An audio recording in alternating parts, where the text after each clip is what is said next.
Hi mga be, just been here at Canto Rizal Breakfast. Grabe, ultimate favorite ko talaga na kainan to mga be. Lalo na nung tumira ako sa QC way back.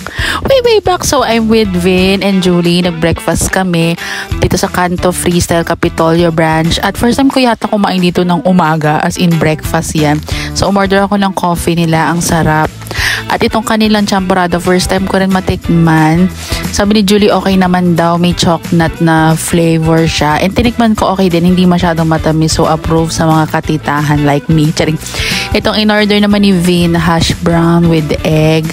Ang sarap din. Alam niyo ba yung kamatis na yon na may green? Ang sarap niyan. Laging may mga ganyan yung mga meals nila dito.